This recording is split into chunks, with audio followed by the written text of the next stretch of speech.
तो स्वागत है दोस्तों आपका एक बार फिर से नई वीडियो में। और आज जो हम HSC CET एग्ज़ाम 2025 के लिए दोस्तों जो आपका CET मेंस का एग्ज़ाम है उसके लिए दोस्तों हम जो एक मैथ की वीडियोस लेकर आए हैं, जिसमें हम जो है आज स्पीड, टाइम और डिस्टेंस का दोस्तों जब पार्ट 1 लेकर आए हैं, जिसमें आपको जो है सबसे इम्पोर्टेंट पार्ट जो है कवर कराया जाएगा। ठीक है जी, तो दोस्तों चलिए आज की वीडियो को हम स्टार्ट करते हैं। आज हम पढ़ेंगे आफ्टर मीटिंग कंसेप्ट। ठीक है जी, काफ़ी इम्पोर्टेंट ये कंसेप्ट है और आपके एग्जाम में यहाँ से क्वेश्चन जो है वो देखने को मिल सकता है। ठीक है जी, इसमें 3 फार्मूलाज होते हैं। ठीक है जी, डी मैंने होता है डिस्टेंस, एस मैंने स्पीड, टी मैंने टाइम। ठीक है जी, अगर आपको डिस्टेंस निकालनी है तो आपको स्पीड 1 और टाइम 1 की मल्टीप्लाई करनी पड़ेगी, प्लस स्पीड 2 और टाइम 2 की मल्टीप्लाई करनी पड़ेगी, तो आपको जो है टोटल डिस्टेंस आ जाएगी। दूसरा फार्मूला आपका टाइम निकालने का। ठीक है जी, इसमें ये जो टाइम है इसको हम करेंगे रूट में। ठीक है जी, रूट में T1 इंटू में T2। अब ये T1, अब ये जो T निकाल रहा है ना, ये टाइम कौन सा, ये है कि दोनों के द्वारा मिलने में बिताया गया समय। ठीक है, जब भी आपको कहेगा कि दोनों को मिलने में बिताया गया समय क्या है, तो हम जो है ये वाला फॉर्मूला यूज़ करेंगे। उसके बाद है फॉर्मूला 3, जिसमें हम S1 S2, ठीक है जी, इक्वल टू रूट में T2 और T1। ये क्या है, ये है मिलने के बाद का समय। ये जो T1 T2 है ये आपका मिलने के बाद का समय है। ठीक है जी, ये 3 फॉर्मूले आपको जो है याद रखने हैं। और ये T कौन सा है ये भी मैंने आपको बता दिया है, क्योंकि जो दूसरे लोग हैं वो आपको फॉर्मूला तो बता देंगे, बट ये T कौन सा है वो जो आपको नहीं बताते, जिसकी वजह से आपको जो है एग्जाम में क्वेश्चन जो है सोल्व नहीं हो पाता। आप जो है इसी में कंफ्यूज रहते हो कि कौन सा फॉर्मूला लगेगा। तो जैसे कि मैंने आपको बता दिया है, ठीक है जी, कौन सा T क्या है। तो चलिए आज की वीडियो को हम स्टार्ट करते हैं। और इन्हीं 3 फॉर्मूला से दोस्तों इस कंसेप्ट पे जो भी क्वेश्चन बन सकते थे वो सारे मैं इस वीडियो में कवर कराऊंगा।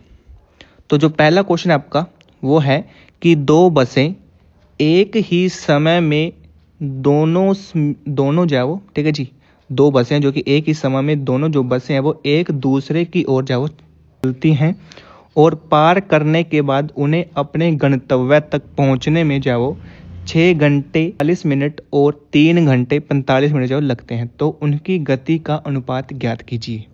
अब गति का अनुपात निकालना है तो आपको जो है गति का अनुपात ये वाला फॉर्मूला लगेगा आपका। ठीक है जी, S1 इंटू में S2 equal to T2 T1। क्योंकि ये जो T1 T2 है ये आपका है पार करने के बाद। ठीक है जी, क्या है, उन्हें अपने गंतव्य तक पहुंचने में जो है जो टाइम लगा, ठीक है जी, उसने बीच वाला समय नहीं पहुंचने पर, अच्छा मिलने के बाद का समय। ठीक है जी, ये वाला मिलने के बाद का समय। ठीक है जी, उन्हें अपने गंतव्य तक पहुंचने में।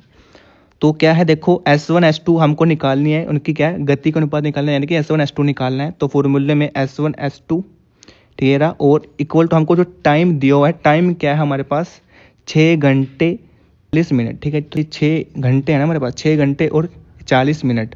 तो आपको पता ही, अब हम क्या क्या करेंगे, इसको जो है वो मिनट में बना लेंगे। ठीक है जी, मिनट में बना लेंगे। तो 6 घंटे में क्या हो गया हमारे पास, 6 घंटे ठीक है जी, छिक ठीक है जी, और ये 40, ये तो हमारे पास कितने हो गया, ये हो गया 400।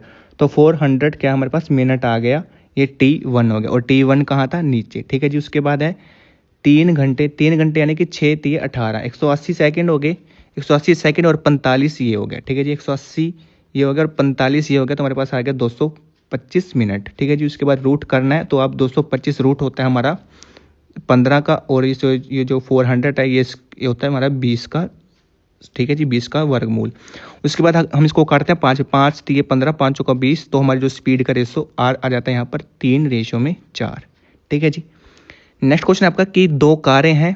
पहली जो कार है, पहले जो वो A से B तक, ठीक है जी, पहले जो कार है वो A से B तक, और जो दूसरी है वो B से A तक, ठीक है जी, एक साथ हैं, और A और B के बीच मिलने के बाद, ठीक है, A और B के बीच मिलने के बाद वे जो है वो 9 घंटे और 16 घंटे के बाद अपने गंतव्य तक पहुंचते हैं। यदि पहली कार की गति 56 किलोमीटर प्रति आवर है तो दूसरी कार की चाल क्या होगी। अब चाल का फॉर्मूला आपको पता है कि आपकी चाल जो भी निकलेगी वो इसी फॉर्मूले से निकलेगी। ठीक है जी, और टाइम भी दिया है मिलने के बाद का समय। ठीक है जी, मिलने के बाद के समय में यही वाला फॉर्मूला लगता है हमारा। ठीक है जी, आप क्या है, पहली स्पीड दी हुई है 56 लिख दिया, दूसरी की स्पीड नहीं दी, वो निकालनी है तो x लिख दिया। अब टाइम हमारे पास दिया हुआ है 16 घंटे, दूसरा t1 ऊपर आएगा, ठीक है जी, t1 ऊपर लिख दिया। t2 9 घंटे तो नीचे लिख दिया, इसका कर दिया रूट, तो ये होता है 4 का, ठीक है जी, 56/4/3, ठीक है, 4 से काट देंगे तो ये कटेगा 14 पे, ठीक है जी, और इसकी मल्टीप्लाई कर देंगे, क्रॉस मल्टीप्लाई, तो x बराबर हमारे पास आ जाएगा 42 किलोमीटर/आवर। नेक्स्ट है कि दो कारें हैं, पहली ए से बी तक और दूसरी बी से ए तक साथ शुरू होती हैं। ए और बी के बीच मिलने के बाद वे जो 9 घंटे 16 घंटे के बाद अपने गंतव्य तक पहुंचती हैं। तो दोनों कारों को मिलने में कितना समय लगा? अब मिलने वाला समय निकालना है। अब मिलने वाला समय आपको पता ही है कि ये होता है हमारे पास मिलने वाला समय, और इसको निकालने के हमें क्या करनी पड़ेगी, T1 T2 की मल्टीप्लाई करके उसका अंडर रूट करना पड़ेगा, ठीक है जी। तो T1 T2 हमारे पास दिया हुआ है 9 इंटू में 16, ठीक है जी, तो 9 का स्क्वायर होता है 3 का होता है, और ठीक है जी, और 4 का स्क्वायर होता है 16, तो इनकी मल्टीप्लाई से हमारे पास 3 और 4 आ गया, 3 और 4 करेंगे तो हमारे पास आ जाता है यहाँ पर 12। तो टोटल हमारे पास 12 घंटे उन्होंने जो वो बिताए, ठीक है जी। मिलने का समय उन्होंने 12 घंटे मिले थे दोनों। उसके बाद नेक्स्ट है भाई आपका यहाँ से कि राधा और श्याम की, जो राधा है वो श्याम से मिलने के लिए जो ए से 40 किलोमीटर की गति से जो जाती है, और फिर जो श्याम है वो बी से जो राधा की ओर जाता है, ठीक है जी। और सी पर वे जो एक दूसरे के मिलने के बाद जो है वो अपने जो 9 घंटे और 16 घंटे में एक दूसरे के घर पर पहुंचते हैं। तो श्याम की गति और ए और बी के बीच की दूरी ज्ञात जो है कीजिए। अब ये देखो ऐसा क्वेश्चन दोस्तों, ये है, ये आपकी राधा है और ये आपका है श्याम। राधा यहाँ से गई, ये बिंदु है ए और बी, ठीक है जी। राधा ए से बी तक गई, कहाँ से, ए से गई 40 किलोमीटर की गति से, ठीक है जी। और फिर श्याम भी बढ़ता है, तो ये सी पर एक दूसरे के मिलने के बाद, ठीक है, सी पर एक दूसरे के मिलने के बाद देखो भाई ये यहाँ से यहाँ गया, ठीक है जी, यहाँ पर बिंदु है सू। अब ये सी से मिलने के बाद यहाँ जाएगा, अब ये जो श्याम है ये यहाँ से ही सी पर मिलेगा, फिर उसके बाद यहाँ से जाएगा, ठीक है जी। तो उसने कहा उसके मिलने के बाद का समय है, हमें क्या निकालनी है, एक दूसरे से किसने समय की स्पीड निकालनी है और एक दूसरे के बीच की दूरी ज्ञात करनी है, ठीक है जी। तो पहले हम क्या करें, हम श्याम की गति निकाल लेंगे, ठीक है जी। तो हमारे पास स्पीड दी हुई है 40 किलोमीटर, किसकी दी हुई है, राधा की, ठीक है जी। राधा 1 है, SR लिख दिया मैंने, S यानी कि स्पीड ऑफ राधा, और यहाँ पर स्पीड ऑफ श्याम, ठीक है जी। रूट में ये टाइम 2 और ये टाइम राधा और श्याम का टाइम लिख दिया, ठीक है जी। 40 स्पीड थी, श्याम की स्पीड निकालनी है, ये आएगा टाइम यहाँ पर श्याम का, यहाँ पर राधा का, ठीक है जी। इसके बाद इसका रूट आ जाएगा, ये 4 आ गया, इसका करेंगे तो 3 आ गया, ठीक है। 4 से काटा, ये कट गया 10 पे, और x के क्रॉस मल्टीप्लाई करेंगे तो x बराबर आ गया 30, यानी कि श्याम की स्पीड आ गया आपकी 30। अब आपके पास क्या है, स्पीड भी आ गई, टाइम भी आ गया, दोनों की स्पीड आ गई, दोनों का टाइम आ गया। अब हमको निकालनी है डिस्टेंस उनके बीच की दूरी, ठीक है जी। यानी कि हमको जो है क्या करनी है, डिस्टेंस निकालनी है। डिस्टेंस मतलब हमको यहाँ से ये वाली दूरी निकालनी है कि ये कितनी दूरी है, ठीक है जी, इनके बीच की दूरी। अब यानी कि बीच की दूरी निकालनी है तो हमारे पास क्या है, देखो S1 दिया है और S1 का टाइम दिया है, S2 दिया है और S2 का टाइम दिया है, ठीक है जी। तो स्पीड है 30 इंटू में 16, 40 इंटू में 9, ठीक है जी। इसका आ गया 448 प्लस में 360, दोनों को ऐड करेंगे तो हमारे पास टोटल डिस्टेंस आ जाएगी 840 किलोमीटर की। अब नेक्स्ट क्वेश्चन है दोस्तों आपका कि ए और बी है, ठीक है जी। मैं कलर चेंज कर लेता हूँ एक बारी, कि ए और बी हैं जो कि सुबह 9 बजे, ठीक है, जयपुर से कानपुर की ओर एक दूसरे की ओर चलना शुरू करते हैं। ए और बी के चाल जो है वो 70 किलोमीटर और 90 किलोमीटर है। रास्ते में किसी समय दिल्ली में ये दोनों आपस में मिलते हैं, ठीक है जी। दोनों आपस में मिले कहाँ पर, दिल्ली में, ठीक है जी। तो कुछ समय वे दोनों भोजन करते हैं, यानी कि भोजन किया उन्होंने, दिल्ली में मिले वहाँ पर कुछ भोजन किया, और फिर 10:39 पर वे दोनों जो है अपने अपने गंतव्य के स्थान से जो चलना शुरू करते हैं, ठीक है जी। खाना खा लिया उन्होंने, फिर उसके बाद 10:39 पर वे दोनों चलना स्टार्ट कर देते हैं।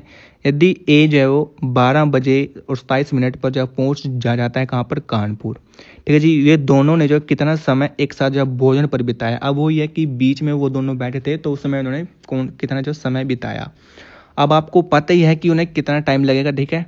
अब ए है, ए की स्पीड कितनी है, 70 किलोमीटर, उसका टाइम जो है 12 घंटे 27 मिनट, ठीक है जी। जो ए है वो कानपुर 12:27 पर पहुंच जाता है। तो 9 बजे से चला, यानी कि उसके जो मिलने के बाद का समय क्या था, ठीक है जी। तो उसको कितना टाइम लगेगा पहुंचने में, तो 8 मिनट लगे, ठीक है जी। बी की स्पीड है 90 किलोमीटर, उसका टाइम जो हमें नहीं दिया हुआ है कि मिलने के बाद उसको कितना टाइम लगेगा, ठीक है जी। तो उसके बाद हम यहाँ से टाइम निकाल लेंगे, ठीक है जी। तो हमारे पास स्पीड दी हुई है, टाइम 2 निकालना है, टाइम 1 दिया हुआ है, ठीक है जी। उसके बाद हम क्या करेंगे, जैसे कि 0 से 0 कट गई, ठीक है। तो उसके बाद क्या है, दोनों तरफ अगर हम अनरूट करेंगे, ठीक है, दोनों तरफ हम क्या करेंगे, स्क्वायर कर देंगे। तो हमारे पास 7 का स्क्वायर हो गया 49, 9 का स्क्वायर हो गया 81, उसके बाद ये अनरूट कैंसिल हो जाएगा, 108 आ जाएगा। फिर उसके बाद 9 से हम इसको काट देते हैं, ठीक है भाई। यहाँ से जैसे कि नीम 81, ठीक है, और ये इसको 9 से काटेगा, 9 का 9, ठीक है जी। तो 124 आ जाएगा। फिर इसके बाद फिर काटने के बाद हमारे पास क्या आता है, हमारे पास T2 बचता है हमारे पास 49 इंटू 4 और बटे में 3, ठीक है जी। अब इसके बाद आगे चलते हैं कि उनके बाद भोजन खाने में बिताया गया समय क्या था। तो भोजन है जो बिताया गया समय हम निकालते हैं, वो इस फॉर्मूले से निकालते हैं, ठीक है। तो T1 हमारे पास का 108 था और T2 दिया है हमारे पास ये वाला, ठीक है। ये T2 है तो इसको यहाँ पर रख देंगे। उसके बाद काटने पर हमारे पास बचता है 6 इंटू 7 इंटू में 2, ठीक है। तो टोटल हमारे पास 84 मिनट बचते हैं। तो 84 मिनट यानी कि 1 घंटा 24 मिनट, ठीक है जी। तो ये दोस्तों जो आपका इंपॉर्टेंट कंसेप्ट था, ठीक है, जहाँ से सिर्फ इतने ही क्वेश्चन जो आपके एग्जाम में बन सकते हैं। उम्मीद करता हूँ दोस्तों आपको वीडियो अच्छी लगी होगी। वीडियो अच्छी लगी तो वीडियो को लाइक कर देना, चैनल पर नए हैं तो चैनल को सब्सक्राइब कर लेना।